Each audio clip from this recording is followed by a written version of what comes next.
सवाल घूम फिर के आता है, हम क्या पेड़े खाने के लिए हैं?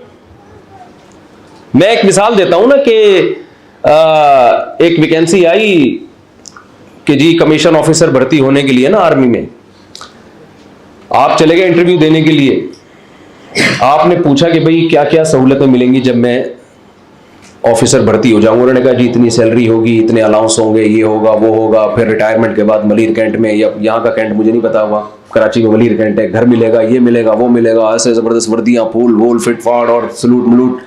आपने कहा वेल डन, बड़ा मजा आया मुझे आपसे ये बातें सुन के, कल से मैं ये सहूलतें लेने के लिए आ रहा हूं। तो कहेगा आप भी तो पूछो आपने क्या करना है। आप कहे भाई मैंने क्या करना है यार, बस मुझे बहुत अच्छा लगा कि ये तमाम सहूलतें अगर मिल रही हैं तो जबरदस्त हो गया भाई, तो बड़ा, हम कराची में कहते हैं हटो बच्चों हो गया ये तो बहुत मजा आया मुझे सुन के। उसने कहा यार ये जो बाकी सिविलियन है बेवकूफ हैं इनको हम क्यों नहीं दे रहे सहूलतें, आपको क्यों दे रहे हैं? तो फिर आपने कहा अच्छा जरा बताइए कि क्यों? तो कहीं भाई बात यह है कि आपकी जिम्मेदारी है कि पहले 1 साल या 2 साल आपकी ट्रेनिंग होगी, और सबसे बड़ी आपकी जिम्मेदारी है कि जिस दिन जंग हुई ना तो ये सिविलियन अपने घरों में सोएंगे, आपको अपनी जान हथेली पर रखकर मैदान जंग में उतरना। ये रिस्क आपने लेना है, ये सिविलियन ने नहीं लेना। आप कहो अच्छा मैं समझा कि शायद जो है ना वो वैसे ही गवर्नमेंट हम पे बड़ी मेहरबान हो गई है, तो वो इंटरव्यू लेने वाला कहेगा तुम यहाँ क्या पेड़े खाने के लिए आए हो? ये पेड़े खाना सुना है ना, चंद आदमी जंगल में निकले ना कि खिदमतें कि भाई तू ऐसा कर, तू लकड़ियां जला। उसने कहा यार मैं, होते हैं ना कुछ लोग ऐसे कि भाई मैं ये भी नहीं करूंगा, मुझसे लकड़ियां इकट्ठी नहीं की जाती। अच्छा तू ऐसा कर, तू प्याज टमाटर ले आ जाके बाजार से। नहीं यार मेरे से नहीं हिला जाता। अच्छा तू ऐसा कर, चूल्हा तू जला लेना। यार ये मैं काम मेरे से नहीं होता। अच्छा यार तू ऐसा कर, प्याज काट ले कम से कम। यार ये भी नहीं मेरे से होता। खाना पका के तैयार हो गया, अब आप उसे कहें आ जा, तो फौरन आ जाता है। ऐसे मौके पे आप क्या कहते, तू यहाँ पेड़े खाने के लिए आया है? काम धन करता नहीं है धेले का भी, और पेड़े खाने के लिए हर वक्त तैयार है। तो आप मुझे बताओ, पूरी कायनात इंसान की खिदमत कर रही है। हमारा जब दिल चाहता है, बकरा जब 2 दांत का होता है ना, जवानी की दहलीज पे कदम रखता है, जब अय्याशी की उम्र शुरू होती है, वो हमारी छुरी के नीचे आता है और हमारी पुलाव और बिरयानियों में हमारी खुराक का हिस्सा बन जाता है। करोड़ों बकरे कटते हैं इंसान की खुराक के लिए। जानवरों से हमने जिंदगी का हक छीना है। कितनी करोड़ों अरबों मछलियां हैं जिनसे हम रोजाना जिंदगी का हक छीनते हैं, हालांकि इसके बगैर भी हम जिंदा रह सकते हैं। धोखे दे दे के मछलियों को निकालते हैं। झींगा लगा देंगे उसके ऊपर, कांटे के ऊपर, मछली समझेगी मेरे लिए बारबेक्यू का इंतजाम किया इंसान ने। धोखा दे रहे हैं उसको हम, और वो आएगी और उसके जबड़े में कांटा लगेगा और ऐसे बेदर्दी से उसको खींचते हैं, और क्लैपिंग भी होती है, वहां भी बड़ा अच्छा पीस हाथ आया, और फिर उसको तल के खा रहे होते हैं। कितने जानवर रोजाना कटते हैं, कितनी मछलियां कटती हैं।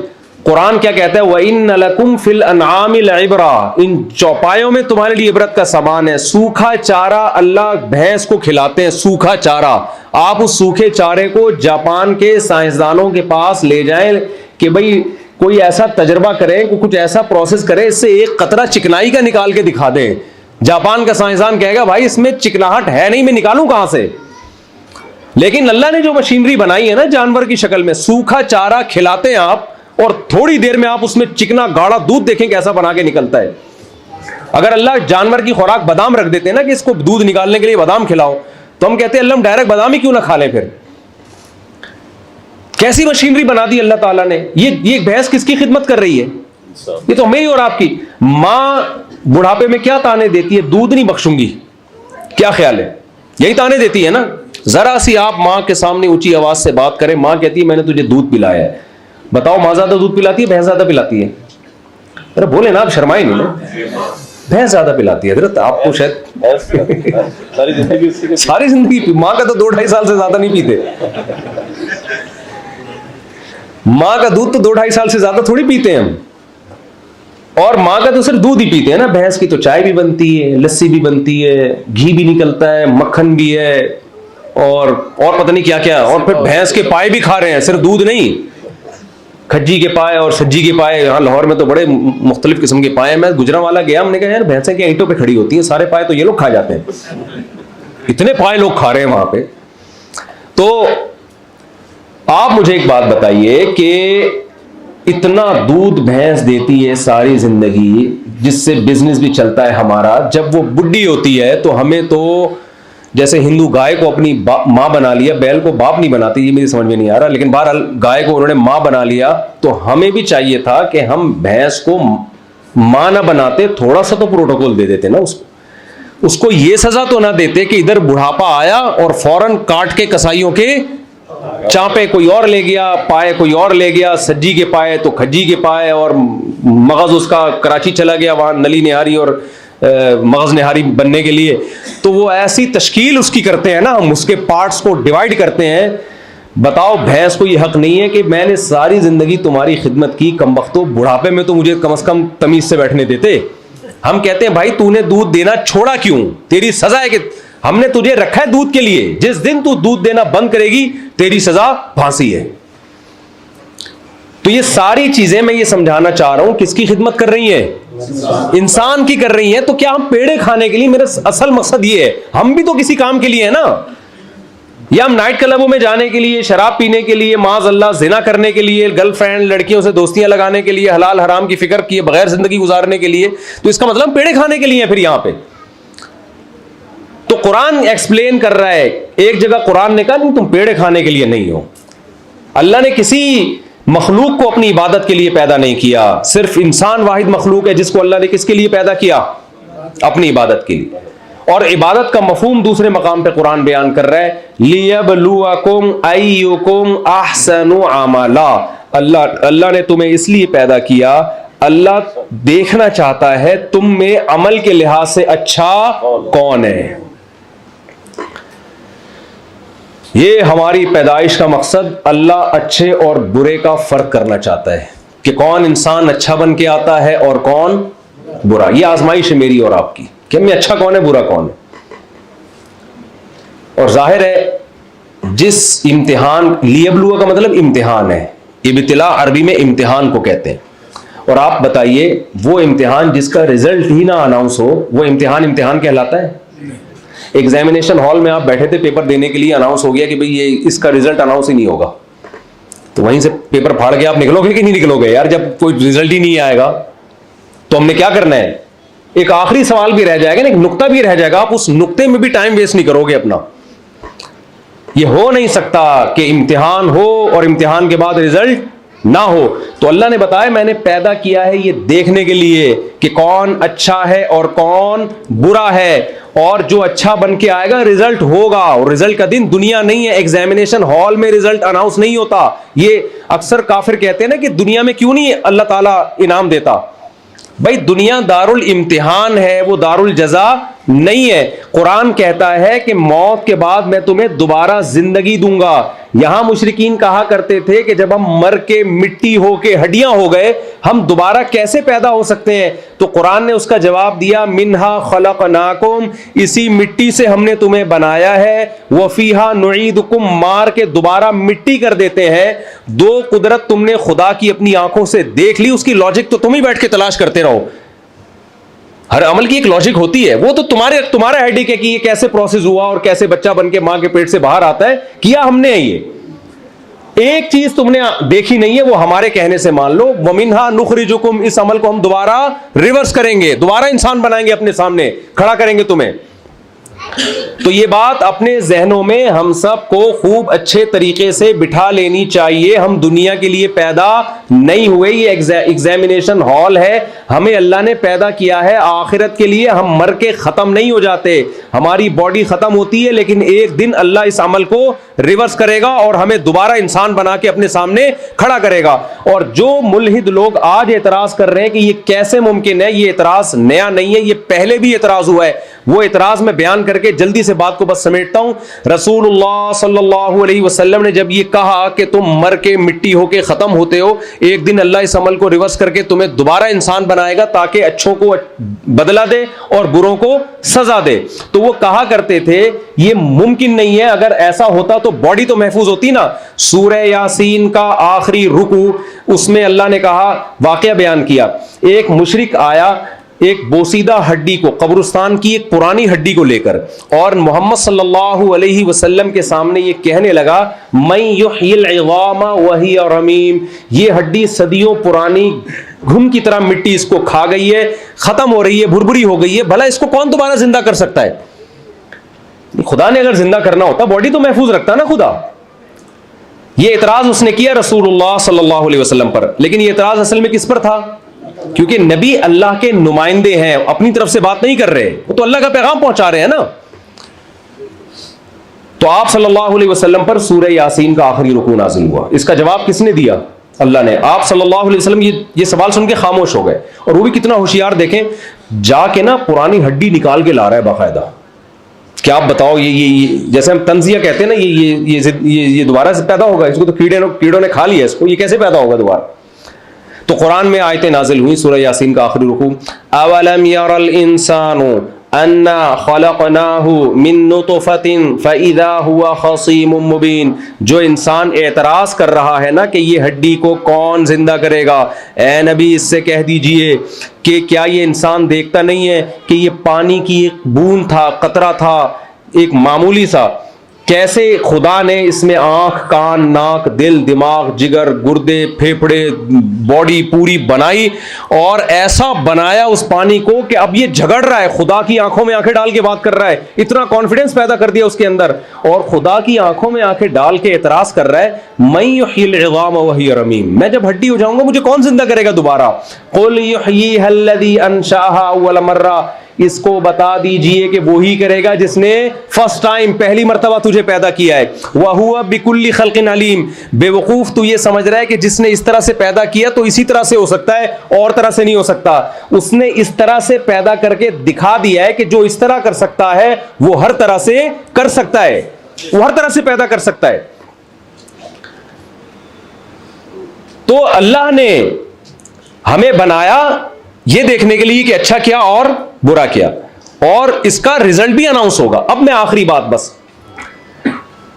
ये तो हमें पता चल गया ना, हम आजमाइश के लिए पैदा हुए और हम अच्छा बनने के लिए पैदा हुए।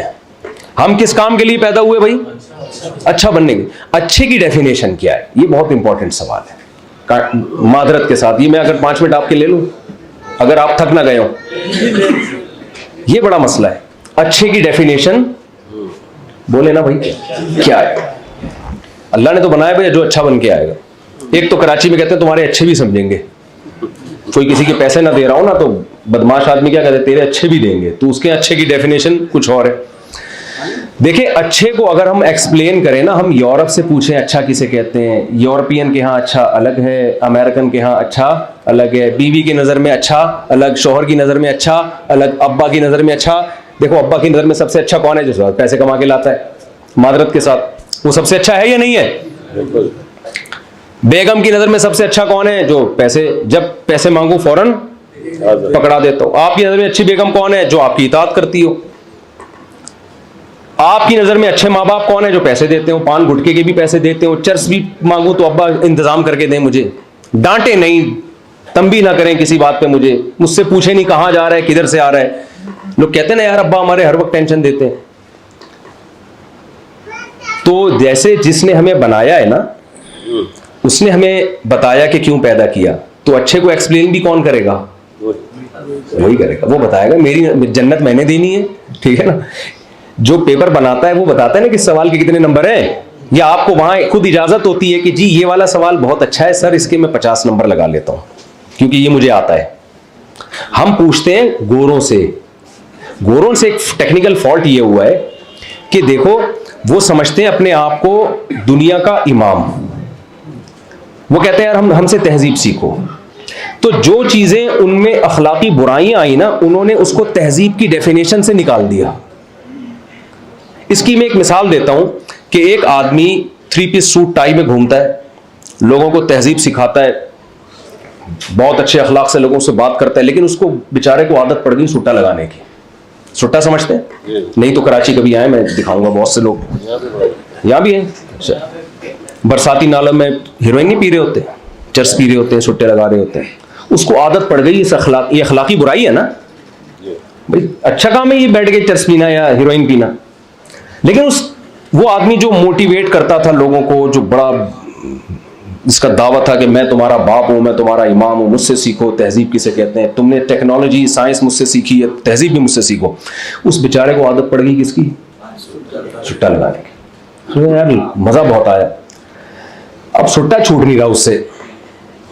तो उसने क्या किया, यार लोग मुझे चरसी चरसी चरसी कहते हैं जहां से गुजरता हूं, तो अब होना ये चाहिए कि मैं चर्स छोड़ दूं। लेकिन उसने क्या कहा, उसने कहा यार ये तो मुझसे छूटती नहीं है, तो तहजीब की डेफिनेशन में चर्स को क्या कर दो, चर्स से इज्तिनाब को खारिज। और ये जो चर्सियों का जो गेटअप है ना, वहां बैठ के यूं ऐसे पी रहे होते हैं, फटे पुराने कपड़े धुएं नाक से निकाल रहे हैं, ये नहीं होना। ये 3 पीस सूट के साथ एक बाकायदा मीटिंग में खूबसूरत पैकिंग में चर्स होनी चाहिए, और उसका नाम रखो एंटी डिप्रेशन। अब वही चर्स थोड़े दिनों में जो नहीं पिएगा वो बेवकूफ समझा जाएगा, बदतहजीब, और जो पीने वाले वो मॉडर्न समझे जाएंगे। मैं समझा पा रहा हूं अपनी बात? उनकी सोसाइटी में जब मजहब गया ना, खुदा का खौफ, आखिरत गई, तो शराब आई सबसे पहले, शराबें पीना शुरू। उनके माहिरीन बैठे, यार ये शराब तो पीना अच्छा काम नहीं है, तो उन्होंने क्या कि भाई शराब कोई तहजीब के खिलाफ, बोले ये लीगल है, इससे कुछ नहीं होता। हाँ, शराब पी के वो मिर्जा गालिब का शेर, जो जरा सी पी के बहक गया उसे मैं कहते से निकाल दो, यहाँ जिगर का शेर है, सॉरी, जहां लिजर्फ का काम है यहाँ तंग नजर का गुजर नहीं। तमीज से, यानी जो सारी कौम ही शराब पीने लगी ना, फिर एक्सीडेंट होने लगे तो उसके इन्होंने लॉ बनाए। हमारे यहाँ तो शराब, कोई आपके यहाँ बेटी के लिए रिश्ता लेने के लिए आए, जी क्या एक्टिविटीज है, दिन भर पीता हूं, तो आप गली मोहल्ले के कुत्ते छोड़ दोगे उसके पीछे, यार तू तमीज का तो कैसा आदमी है। वहां ऐसा नहीं है, वो रिश्ता लेने के लिए कहीं जाए ना तो पीता हूं, तो वो ससुर साहब खुद भी पी रहे होंगे, उनकी होने वाली वाइफ भी पी रही होंगी। तो उन्होंने क्या किया, अच्छे लोगों की डेफिनेशन से शराब से इज्तिनाब को बोले निकाला। जब खुदा गया उनकी सोसाइटी से, मजहब गया, तो आपस के रिलेशन भी खत्म। अब जो रिलेशन बन रहे हैं एयर होस्टेस का कस्टमर के, जो जहाज के पैसेंजर है उनसे रिलेशन, जो वो रिलेशन जिसकी बेस बिजनेस है। कारोबारी लोगों के अपने कस्टमर से बड़े अच्छे ताल्लुकात हैं, स्टेट के साथ अच्छे ताल्लुकात हैं, लेकिन माँ बाप जो सबसे करीबी थे उनसे ताल्लुकात खत्म। वो ओल्ड हाउस, उनका बुढ़ापा कहां है, ओल्ड हाउस। निकाह करने के लिए तैयार नहीं, जिना कर रहे हैं। औरत के हुकूक बताओ, जिना में है या निकाह में है? निकाह में है। जिना में तो आप अपनी ख्वाहिश पूरी की निकल गए आप। तो वो सारी बदतहजीबी के काम ना, जो इंसान और जानवरों का फर्क खत्म कर देती है, वो सारे काम उनकी सोसाइटी में आए, लेकिन उन्होंने इन सारे कामों को लीगल करके इन पे बदतहजीबी का लेबल हटा दिया। लिहाजा हम गोरे से नहीं पूछेंगे कि अच्छे को आप एक्सप्लेन करें, अच्छाई बुराई को एक्सप्लेन कौन करेगा? अल्लाह करेगा, खुदा करेगा।